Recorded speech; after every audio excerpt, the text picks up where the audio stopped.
ಕೇಳಿರಲ್ಲ sir? ಆ ಪುಂಡಲೀಕನ ಜೀವನದೊಳಗೊಂದು ಅದ್ಭುತವಾದ ಘಟನೆ ಬರ್ತದ.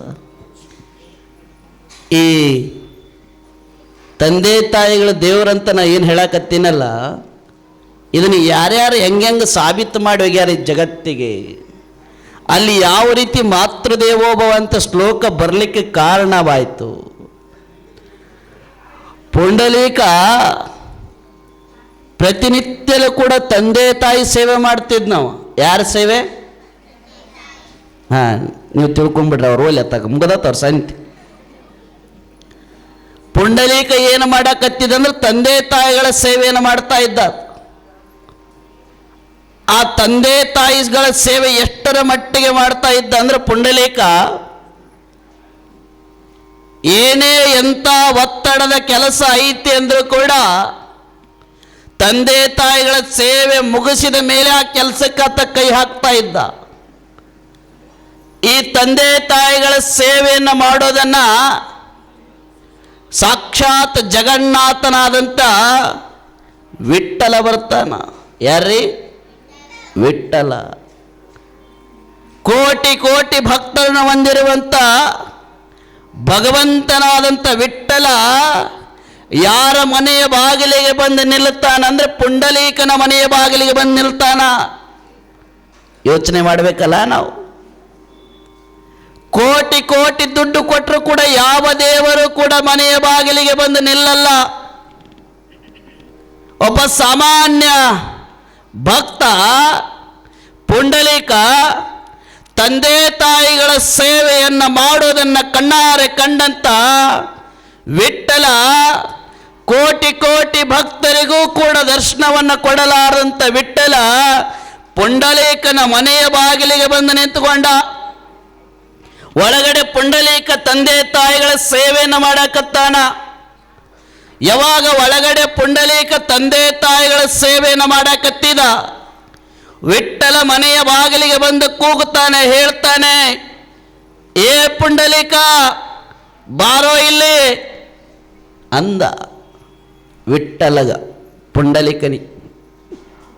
ಅವಾಗ ಪುಂಡಲೀಕ ಅಂತಾನ, ಇಲ್ಲ ಅಲ್ಲೇ ಇರ್ರಿ, ನಾನು ನನ್ನ ತಾಯಿಯ ನನ್ನ ತಂದೆಯ ಸೇವೆ ಮಾಡ್ತೀನಿ, ಸೇವೆ ಮುಗಿದ ನಂತರ ನಿಮ್ಗೆ ಬಂದು ನಾನು ಮಾತಾಡ್ತೀನಿ, ಸ್ವಲ್ಪ ಹೊತ್ತು ನಿಲ್ರಿ. ವಿಠ್ಠಲ ಯಾಕ ಪುಂಡಲೀಕನ ಮನೆಗೆ ಬಂದಿದ್ದ ಅಂದ್ರೆ ಅವ ಬೇಕಂತ ನಾಟಕ ಮಾಡುವುದಕ್ಕಾಗಿ ತಂದೆ ತಾಯಿಗಳ ಸೇವೆ ಮಾಡಕತ್ತಾನೋ, ಅಥವಾ ಓಣ್ಯಾಗಿರೋರು ಊರಾಗಿರೋರು ಶಬಾಷ್ ಅಂತ ಹೇಳ್ತಾರಂತ ತೋರಿಕೆಗಾಗಿ ತಂದೆ ತಾಯಿ ಸೇವೆ ಮಾಡಕತ್ತಾನೋ, ಅಥವಾ ನಿಜವಾಗಲೂ ತಂದೆ ತಾಯಿಗಳನ್ನೇ ದೇವರು ಅಂತೇಳಿ ಅವರನ್ನ ಸೇವೆ ಮಾಡಕತ್ತಾನೋ ಅನ್ನೋದನ್ನ ಪರೀಕ್ಷೆ ಮಾಡುವುದಕ್ಕಾಗಿ ವಿಠ್ಠಲ ಪುಂಡಲೀಕನ ಮನೆಗೆ ಬಂದು ನಿಂತ್ರೆ, ನಾನು ಸೇವೆ ಮುಗಿದ ಮೇಲೆ ಬರ್ತೀನಿ ತಡಿ ಅಂತ ಪುಂಡಲೀಕ ವಿಠ್ಠಲನಿಗೆ ಹೇಳಿದ. ವಿಠ್ಠಲ ಕೂಗುತ್ತಾನ, ಏನೋ ಪುಂಡಲೀಕ, ನಾನು ವಿಠ್ಠಲ ಬಂದೀನಿ, ನಾನು ಜಗತ್ತನ್ನೇ ಸೃಷ್ಟಿ ಮಾಡಿದಂಥ ದೇವರಾದಂಥ ವಿಠ್ಠಲ ಬಂದೀನಿ, ನೀನು ನನ್ನನ್ನು ಇಲ್ಲೇ ನಿಲ್ಲಿಸಿಯಲ್ಲ, ನನ್ನ ದರ್ಶನಕ್ಕಾಗಿ ಕೋಟಿ ಕೋಟಿ ಜನ ಬರ್ತಾರ, ನಾನು ನಿನ್ನ ಮನೆ ಬಾಗಿಲಿಗೆ ಬಂದ್ರ ನಿನ್ನ ತಂದೆ ತಾಯಿಗಳ ಸೇವೆಯನ್ನ ಮುಗಿದ ಮೇಲೆ ಬರ್ತೀನಂತ ಹೇಳಕತ್ತೀಯಲ್ಲ, ಏನು ನಾನು ಬೇಕೋ ನಿನ್ನ ತಂದೆ ತಾಯಿ ಬೇಕು? ನಾನು ಬೇಕೋ ನಿನ್ನ ತಂದೆ ತಾಯಿ ಬೇಕು? ಅವಾಗ ಹೇಳ್ತಾನ ಪುಂಡಲೀಕ, ಹೌದಪ್ಪ, ನೀನೇ ಜಗತ್ತಿನ ಸೃಷ್ಟಿಕರ್ತ, ನೀನೇ ಜಗತ್ತಿನ ಒಡೆಯ, ನೀನೇ ಭಗವಂತ ಅಂತೇಳಿ ಅದು ನನಗೆ ಗೊತ್ತದ. ಆದರೆ ತಂದೆ ತಾಯಿಗಳ ಸೇವೆ ಮುಗಿದ ಮೇಲೆ ನಿನ್ನ ದರ್ಶನಕ್ಕೆ ಬರ್ತೀನಿ, ಅಲ್ಲಿ ತನ ನೀನು ನಿಲ್ಲು. ವಿಠ್ಠಲ ಅಷ್ಟಕ್ಕೆ ಬಿಡ್ಲಿಲ್ಲ, ಮತ್ತೆ ಕೆದರಿದ, ಏ ನಾನು ನಿನ್ನ ಮನೆ ಬಾಗಿಲಿಗೆ ಬಂದ್ರೆ ಇಲ್ಲಿ ನಿಲ್ಲಲಿಕ್ಕೆ ಕುಂದ್ರಲಿಕ್ಕೆ ಏನೂ ಇಲ್ಲಲ್ಲ, ಯಪ್ಪ ನಾ ಬಡವದೀನಿ, ನನ್ನ ಹತ್ರ ಏನದ ಅದನ್ನೇ ಕೊಡ್ತೀನಿ, ಅದರ ಮೇಲೆ ನಿಲ್ಲು. ಒಂದು ಇಟ್ಟಂಗಿಯನ್ನು ದೂಕ್ತಾನವ.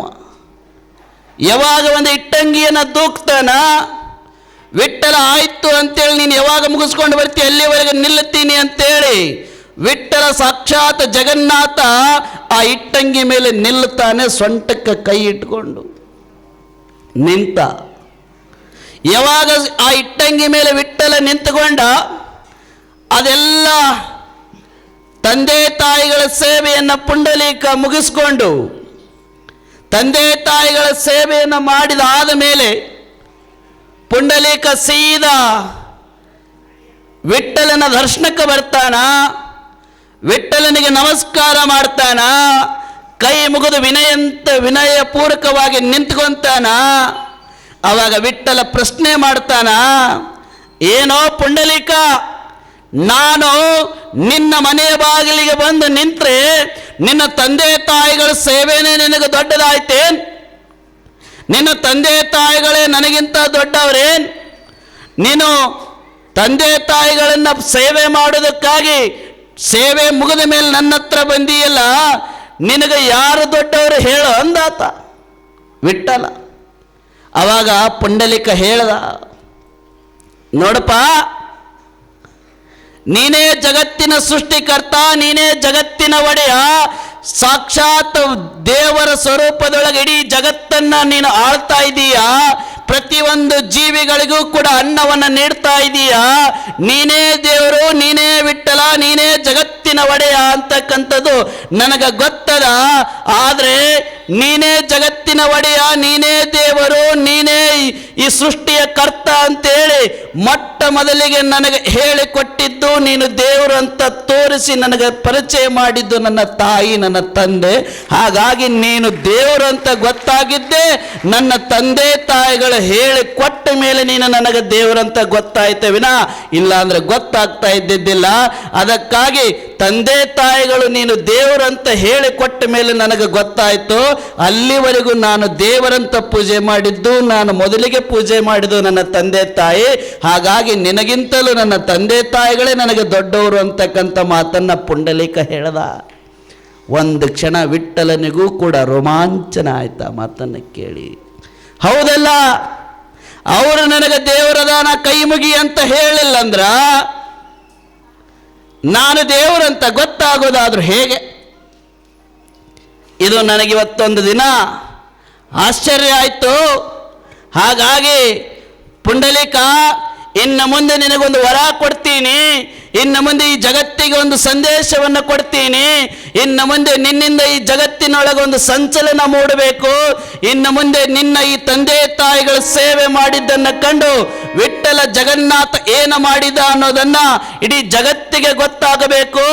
ದೇವರಿಗಿಂತಲೂ ತಂದೆ ತಾಯಿಗಳ ಸೇವೆ ಮಾಡಿದವರು, ತಂದೆ ತಾಯಿಗಳು ಸೇವೆಯನ್ನು ಮಾಡಿದವರು, ತಂದೆ ತಾಯಿಗಳು ದೇವರು ಅನ್ನೋದು, ತಂದೆ ತಾಯಿಗಳ ಸೇವೆ ಮಾಡಿದವರೇ ದೊಡ್ಡವರು ಅನ್ನೋದನ್ನ ಇಡೀ ಜಗತ್ತಿಗೆ ಗೊತ್ತಾಗಬೇಕು. ಅದು ಹೇಗೆ ಅಂದ್ರೆ, ನನ್ನ ದರ್ಶನಕ್ಕಾಗಿ ಕೋಟಿ ಕೋಟಿ ಲಕ್ಷ ಲಕ್ಷ ಜನ ಪ್ರತಿ ಹಳ್ಳಿಗಳಿಂದ, ಗಲ್ಲಿಗಳಿಂದ, ಮೂಲೆ ಮೂಲೆಗಳಿಂದ ನನ್ನ ದರ್ಶನಕ್ಕಾಗಿ ಪಾದಯಾತ್ರೆಗಳ ಮೂಲಕ ಭಜನೆಯನ್ನ ಮಾಡ್ತಾ ಇಷ್ಟು ದಿನಗಳ ಕಾಲ ಬರೇ ವಿಠ್ಠಲ ವಿಠ್ಠಲ ವಿಠ್ಠಲ ವಿಠ್ಠಲ ಅನ್ಕೊಂತ ಬಂದಾರ. ಇನ್ನು ಮುಂದೆ ಜಗತ್ತಿಗೆ ಗೊತ್ತಾಗಬೇಕು, ವಿಠ್ಠಲ ಅನ್ನೋದಕ್ಕೆ ಮುಂಚಿತವಾಗಿ ನಿನ್ನ ಹೆಸರು ಬರುವಂಗ ನಾನು ನಾಡಿಗೆ, ಈ ಸಮಾಜಕ್ಕೆ ಸಂದೇಶ ಕೊಡ್ತೀನಿ. ಇನ್ನು ಮುಂದೆ ಬರುವಂತ ಎಲ್ಲ ಭಕ್ತರು ಬರೇ ವಿಠ್ಠಲ ಅನ್ನೋದು ಬೇಡ, ಇನ್ನು ಮುಂದೆ ನನ್ನ ದರ್ಶನಕ್ಕೆ ಬರುವಂತ ಕೋಟ್ಯಾಂತರ ಭಕ್ತರೆಲ್ಲರೂ ಕೂಡ ಯಾವ ರೀತಿ ಭಜನೆಯನ್ನ, ಜಪವನ್ನ, ನಾಮವನ್ನ ಹೇಳ್ಕೊಂತ ಬರ್ಬೇಕಂದ್ರೆ ಬರೇ ವಿಠ್ಠಲ ಅನ್ನೋದಲ್ಲ, ವಿಠ್ಠಲ ಅನ್ನುವ ಪೂರ್ವದೊಳಗ ಬೋಲೋ ಪುಂಡಲೀಕ ವರದ ವಿಠ್ಠಲ ಅನ್ನಬೇಕು. ಈ ಪುಂಡಲೀಕ ಯಾರು ಅಂತ ಗೊತ್ತಾದ್ರೆ, ಈ ಪುಂಡಲೀಕ ತಂದೆ ತಾಯಿಗಳ ಸೇವೆ ಮಾಡಿದವನು, ಇಡೀ ಜಗತ್ತಿಗೆ ಸಂದೇಶ ಹೋಗಬೇಕು. ತಂದೆ ತಾಯಿಗಳ ಸೇವೆ ಮಾಡಿದವನು ಜಗತ್ತಿನೊಳಗೆ ದೇವರಾಗ್ತಾನೆ, ದೊಡ್ಡವನಾಗ್ತಾನೆ ಅನ್ನೋದನ್ನ ಸಾಕ್ಷಾತ್ ವಿಠ್ಠಲ ಈ ನಾಡಿಗೆ ಹೇಳಿಕೊಟ್ಟಾನೆ ಅನ್ನೋದನ್ನ ನಾವು ತಿಳ್ಕೊಳ್ಬೇಕು ಅಂತೇಳಿ ಆತ ಸೋಲದೇ ಇರುವಂತ ಮನಸ್ಸುಗಳೆಲ್ಲ, ಸೋಲಿಲ್ಲಂದ್ರ ಮನಸ್ಸುಗಳೇ ಅಲ್ಲ ಅಂತಕ್ಕಂಥ ಮಾತನ್ನು ಹೇಳ್ತಾರ. ನಾವು ತಿಳ್ಕೊಳ್ಬೇಕಾಗಿದ್ದೇನೆಂದರೆ, ಯಾವಾಗಲೂ ಕೂಡ ಈ ವಿಠ್ಠಲ ಅಂತಕ್ಕಂಥ ಭಗವಂತ ಇಡೀ ಜಗತ್ತಿಗೆ ಗೊತ್ತಾಗಬೇಕಪ್ಪ. ಇನ್ನು ಮುಂದೆ ನನ್ನ ದರ್ಶನಕ್ಕೆ ಬರೋರೆಲ್ಲರೂ ಕೂಡ ಬೋಲೋ ಪುಂಡಲೀಕ ಬರದ ವಿಠಲ ಅನ್ಕೊಂತ ಬರಬೇಕು. ಎಲ್ಲರೂ ಕೂಡ ವಿಠಲ ಅಂದ್ರೆ ಗೊತ್ತಾಯ್ತು, ಈ ಪುಂಡಲೀಕ ಅಂದ್ರೆ ಯಾರು ಅಂತ ಪ್ರಶ್ನೆ ಬಂದಾಗ ಈ ಇತಿಹಾಸ ಜಗತ್ನಾಗ ಶಾಶ್ವತ ಉಳಿಬೇಕು ಅಂತ ಹೇಳಿ ನನ್ನ ಹೆಸರಿನ ಮುಂದುಗಡೆನೆ ಆ ಪುಂಡಲೀಕನ ಹೆಸರು ಬರಬೇಕಂತ ಹೇಳಿ ಎಲ್ಲರೂ ಕೂಡ ಈಗ ಹೋಗಬೇಕಾದ್ರೆ ಎಲ್ಲರೂ ಕೂಡ ಬರೀ ವಿಠಲ ಅನ್ಕೊಂತ ಹೋಗಲ್ಲ, ಬೋಲೋ ಪುಂಡಲೀಕ ಬರದ ವಿಠಲ ಅನ್ಕೊಂತ ಹೋಗ್ತಾರ.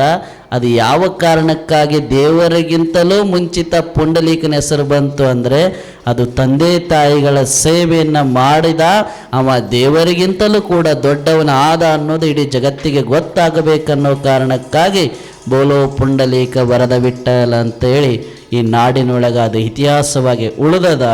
ಅದಕ್ಕೆ ಇಂಥ ಅನೇಕ ಉದಾಹರಣೆಗಳದಾವು, ಒಂದಲ್ಲ ಎರಡಲ್ಲ, ಎಷ್ಟು ಉದಾಹರಣೆಗಳು, ಅನೇಕ ಉದಾಹರಣೆಗಳದಾವು. ಇಲ್ಲಿ ಪುಂಡಲೀಕನೇ ಸಾಕ್ಷಾತ್ ವಿಠಲನೇ ಹೇಳಿಬಿಟ್ಟ, ತಂದೆ ತಾಯಿಗಳ ದೇವರು, ತಂದೆ ತಾಯಿಗಳ ಸೇವೆ ಮಾಡಿದವನು ಕೂಡ ದೇವರಾಗ್ತಾನೆ ಅಂತಕ್ಕಂಥದ್ದನ್ನು ಹೇಳ್ತಾನ. ತಂದೆ ತಾಯಿಗಳು ದೇವರು, ತಂದೆ ತಾಯಿಗಳ ಸೇವೆಯನ್ನು ಯಾವ ನಿಷ್ಠೆಯಿಂದ ಮಾಡ್ತಾನ ಅವ ದೇವರಿಗಿಂತ ದೊಡ್ಡವನು ಅಂತಕ್ಕಂಥ ಇಂಥ ಅನೇಕ ಇತಿಹಾಸಗಳದಾವು. ಯಾವ ರೀತಿ ನೀವೆಲ್ಲ ಶಂಕರಾಚಾರ್ಯರ ಹೆಸರನ್ನು ಕೇಳಿರ್ತೀರಿ. ಅವರು ಸನ್ಯಾಸಿಗಳು. ಆ ಸನ್ಯಾಸಿ ದೀಕ್ಷೆಯನ್ನು ತಗೊಂಡಂಥ ಆದಿ ಶಂಕರಾಚಾರ್ಯರು ಕೂಡ ಒಬ್ಬನೇ ಒಬ್ಬ ಮಗ ಆತ ಆ ತಾಯಿ. ಶಂಕರಾಚಾರ್ಯರು ಕೂಡ ಈ ನಾಡಿಗೆ ಹೇಳಿಕೊಟ್ಟಾರ ಏನಂತ, ತಾಯಿ ದೇವರದಾಳ ಅಂತ. ಆಕೆಯ ಸೇವೆಯನ್ನು, ಆಕೆಯ ಪಾದವನ್ನು ಎಷ್ಟರ ಮಟ್ಟಿಗೂ ಕೂಡ ನಾವು ಬಿಡಬಾರ್ದು. ಒಮ್ಮೆ ಶಂಕರಾಚಾರ್ಯರು ಒಬ್ಬನೇ ಒಬ್ಬ ಮಗ ಆತ, ಸನ್ಯಾಸಿ ಆಗ್ತಾನೆ. ಸನ್ಯಾಸಿಯಾಗಿ ಹೀಗೆ ಲೋಕ ಸಂಚಾರವನ್ನು ಮಾಡ್ತಾ ಧರ್ಮದ ಬೋಧನೆಯನ್ನು ಮಾಡ್ಕೊತಿರ್ಬೇಕಾದ್ರೆ ಒಂದು ದಿನ ಊರೊಳಗಾಸೆ ಹೋಗಬೇಕಾದ್ರೆ ಊರನ್ನು ದಾಟಿ ಹೋಗುವ ಸಮಯ ಬಂದಾಗ ಅಲ್ಲಿ ಒಂದು ದೃಶ್ಯವನ್ನು ನೋಡ್ತಾನೆ ಶಂಕರಾಚಾರ್ಯರು. ಯಾವ ದೃಶ್ಯವನ್ನು ಶಂಕರಾಚಾರ್ಯರು ನೋಡ್ತಾರಂತಂದರೆ, ಅಲ್ಲಿ ಒಬ್ಬ ವಯಸ್ಸಾದಂಥ ತಾಯಿ ಹೆಣ್ಮಗಳು ಏನು ಮಾಡ್ತಿರ್ತಾಳೆ ಅಂತಂದರೆ, ಯಾವಾಗಲೂ ಕೂಡ ಬಟ್ಟೆ ತೊಳೆಯಕ್ಕೆ ನದಿಗೆ ಹೋಗ್ತಿರ್ತಾಳೆ ಆಕೆ. ಆ ಬಟ್ಟೆ ತೊಳೆಯಕ್ಕೆ ನದಿಗೆ ಹೋಗ್ಬೇಕಾದ್ರೆ ಆಕೆಗೆ ಏನಾಗ್ತಿರ್ತದೆ ಅಂದ್ರೆ, ಶಂಕರಾಚಾರ್ಯರು ಕುತ್ಕೊಂಡು ನೋಡ್ತಿರ್ತಾರೆ, ಯಾರೋ ತಾಯಿ ಬರಾಕತ್ತಾಳೆ, ಯಾಕೋ ತ್ರಾಸು ಮಾಡ್ಕೊಳಕತ್ತಾಳ, ಯಾಕೆ ಈಕಿ ನೋವು ಮಾಡ್ಕೊಳಕತ್ತಾಳ, ಯಾರದಾರ ಏನು ಅಂತ ದೂರದಿಂದ ನಿಂತು ನೋಡ್ತಿರ್ತಾರ. ಆ ತಾಯಿ ಏನು ಮಾಡ್ತಿರ್ತಾಳೆ ಅಂದ್ರೆ, ಬಟ್ಟೆ ತೊಳೆಯುವುದಕ್ಕಾಗಿ ನದಿಗೆ ಹೋಗ್ಬೇಕಾಗಿರ್ತದ. ನದಿ ಆಕಿ ಮನೆಯಿಂದ ಎಷ್ಟೋ ಕಿಲೋಮೀಟರ್ ಗಟ್ಟಲೆ ದೂರ ಇರ್ತದ. ಆಕೆಗೆ ಮೊಣಕಾಲು ನೋವು ಇರ್ತಾವೆ ಆ ತಾಯಿಗೆ. ಅದಕ್ಕೆ ಆಕೆ ಏನು ಮಾಡ್ತಿರ್ತಾಳಂದ್ರೆ, ಒಂದು 20-30 ಹೆಜ್ಜೆ ನಡೆಯೋದು, ಮತ್ತೆ ಮೊಣಕಾಲು ನೋವು ಬಂದುಕೊಳ್ಳೆ ಮತ್ತೆ ಕುತ್ಕೊಳ್ಳೋದು, ಮತ್ತೆ ಒಂದು ನಿಮಿಷ ವಿಶ್ರಾಂತಿ ತಗೊಂಡು ಮತ್ತೆ ಒಂದು 40 ಹೆಜ್ಜೆ ಹೋಗೋದು, ಮತ್ತೆ ಕುಂದ್ರೋದು. ಇದೇ ರೀತಿ ಒಂದು 8-10 ಸಲ ತಾಯಿ ಮಾಡೋದನ್ನು ನೋಡಿ ಶಂಕರಾಚಾರ್ಯ ಯಾರದಾರ, ತಾಯಿ ಇಷ್ಟ್ಯಾಕೆ ತೊಂದರೆ ಮಾಡ್ಕೊಳಕತ್ತಾಳ ಅಂತೇಳಿ ಮುಂದುಗಡೆ ಹೋಗಿ ನಿಂತ್ಕೊಂಡು ನೋಡ್ತಾರ. ಆಕೆ ಬೇರೆ ಯಾರು ತಾಯಿ ಆಗಿರಲ್ಲ, ಶಂಕರಾಚಾರ್ಯರ ತಾಯಿನೇ ಇರ್ತಾಳ. ಆವಾಗ ಶಂಕರಾಚಾರ್ಯರು ಆ ತಾಯಿಯನ್ನು ಪ್ರೀತಿಯಿಂದ ಕೇಳ್ತಾರೆ.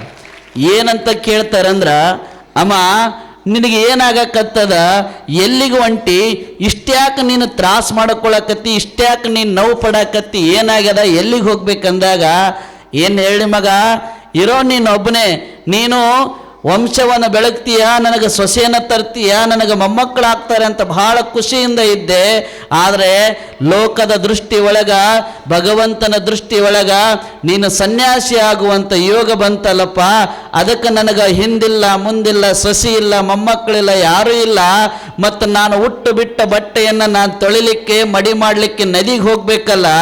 ಮತ್ತು ನನಗೆ ಸ್ವಲ್ಪ ಮೊಣಕಾಲು ನೋವು ಅದಾವ, ಅದು ನದಿ ಸ್ವಲ್ಪ ದೂರ ಇರೋದ್ರಿಂದ ಹೋಗಬೇಕಾದ್ರೆ ಮೊಣಕಾಲು ನೋವು ಆಗ್ತವೆ, ಹಂಗಾಗಿ ಕುತ್ಕೊಂಡು ಹೋಗ್ತೀನಿ ಅಂದಾಗ ಶಂಕರಾಚಾರ್ಯರಂತಾರ, ಅಮ್ಮ ಇನ್ನು ಮುಂದೆ ನೀನು ನದಿಗೆ ಹೋಗಬೇಡ, ಇವತ್ತೊಂದು ದಿನ ನೀನು ಸಮಯವನ್ನು ನನಗೆ ಕೊಡು, ನೀನು ಮನೆಗೆ ಹೋಗು, ನೀನು ಯಾವುದೇ ಕಾರಣಕ್ಕೂ ಇನ್ನು ಮುಂದೆ ನದಿಗೆ ಹೋಗಲಾರ್ದಂಗೆ ನಾನು ನೋಡ್ಕೊತೀನಿ ಅಂದಾಗ, ಮತ್ತಾರು ಬರ್ತಾರಪ್ಪ ನನ್ನ ಸೇವೆ ಮಾಡಾಕ, ನಾನೇ ಮಾಡ್ಕೊತೀನಿ ಬಿಡು ಅಂತ ತಾಯಿ ಹೇಳ್ತಾಳ. ಇಲ್ಲಮ್ಮ, ನಾನು ಕೂಡ ತಾಯಿಯ ಸೇವೆಯನ್ನು ಮಾಡುವಂಥ ಅವಕಾಶ ಇವತ್ತು ಸಿಕ್ಕದ, ನಿನ್ನ ಋಣವನ್ನು ಸ್ವಲ್ಪ ಆದರೂ ತೀರಿಸುವಂಥ ಪ್ರಯತ್ನ ನಾನು ಸಣ್ಣ ಪ್ರಮಾಣದೊಳಗೆ ಮಾಡುತ್ತೇನೆ. ತಾಯಿ ಋಣ ತೀರಿಸ್ಲಿಕ್ಕೆ ಸಾಧ್ಯ ಇಲ್ಲ, ಆದರೂ ಕೂಡ ನಾನು ಒಂದು ಸಣ್ಣ ಪ್ರಯತ್ನವನ್ನು ಮಾಡ್ತೀನಿ. ನೀನು ನದಿಗೆ ಬಟ್ಟೆ ತೊಳೆಯಕ ಕಾಲು ನೋವುಗಳನ್ನು ಮಾಡ್ಕೊಂಡು ಹೋಗೋದು ಬೇಡ, ನೀನು ಮನೆಗೆ ಹೋಗೋ, ನಾನು ಒಂದು ವ್ಯವಸ್ಥೆಯನ್ನು ಮಾಡ್ತೀನಿ ಅಂತ ಶಂಕರಾಚಾರ್ಯರು ತಾಯಿಯನ್ನು ಮರಳಿ ಮನೆಗೆ ಕಳಿಸ್ತಾರ. ಮಾರನೇ ದಿನ ತಾಯಿ, ಇವತ್ತಾದ್ರೂ ನಾನೇ ಹೋಗ್ಬೇಕಲ್ಲ, ಯಾರು ಬಂದಿಲ್ಲಲ್ಲ ಬಟ್ಟೆ ತೊಳೆಯಕ ಅಂತೇಳಿ ಮತ್ತೆ ಬಟ್ಟೆ ತಗೊಂಡು ಮನೆಯನ್ನು ದಾಟಿ, ಮನೆಯ ಬಾಗಿಲನ್ನು ದಾಟಿ ಹೊರಗೆ ಬರ್ತಾಳೆ ನದಿಗೆ ಹೋಗ್ಬೇಕಂತೇಳಿ. ಎಂಥ ಒಂದು ಅದ್ಭುತವಾದಂಥ ಆದಿ ಶಂಕರಾಚಾರ್ಯ ಕೆಲಸ ಮಾಡಿರ್ತಾರಂದ್ರೆ, ನನ್ನ ತಾಯಿ ಮೊಣಕಾಲು ನೋವು ಮಾಡಿಕೊಂಡು ಅಲ್ಲಿವರೆಗೆ ಹೋಗಿ ಬಟ್ಟೆ ತೊಳೆಯಕ್ಕೆ ನದಿಗೆ ಹೋಗೋದು ಬೇಡ, ಆ ಚಾರ್ವಾಕ್ ಅಂತಕ್ಕಂಥ ನದಿಯನ್ನೇ ನನ್ನ ತಾಯಿಯ ಮನೆ ಮುಂದೆ ಹರಿಸಿಬಿಟ್ರೆ ಎಲ್ಲ ಸಮಸ್ಯೆ ಬಗೆಹರಿತದಲ್ಲ ಅಂತೇಳಿ ಆದಿ ಶಂಕರಾಚಾರ್ಯರು ಕಿಲೋಮೀಟರ್ ಗಟ್ಟಲೆ ದೂರಿದ್ದಂಥ ಚಾರ್ವಾಕ್ ಅಂತಕ್ಕಂಥ ನದಿಯನ್ನು ತನ್ನ ತಾಯಿಗೋಸ್ಕರ ಮನೆಯ ಮುಂದ್ಗಡೆ ಹರಿಸ್ತಾರ. ಯೋಚನೆ ಮಾಡ್ರಿ, ಚಾರ್ವಾಕ್ ಅಂತಕ್ಕಂಥ ನದಿಯನ್ನೇ ಶಂಕರಾಚಾರ್ಯರು ತನ್ನ ತಾಯಿಗೋಸ್ಕರ ಒಂದೇ ದಿನದೊಳಗೆ ಮನೆ ಮುಂದೆ ಹರಿಸ್ತಾರಂದರೆ ಅವರು ಕೂಡ ಹೇಳ್ಯಾರಲ್ಲ, ತಾಯಿ ದೊಡ್ಡವಳು ಅಂತೇಳಿ. ನಿಮ್ಮ ಮಕ್ಕಳು ಒಂದು ಕೊಡ ನೀರು ತಗೊಂಬಂದ್ರೆ ಏನು ಮಾಡ್ತಾರೆ? ನಿನಗೆ ಬೇಕಾ ನನಗೆ ಬೇಕಾ ತಗೋ,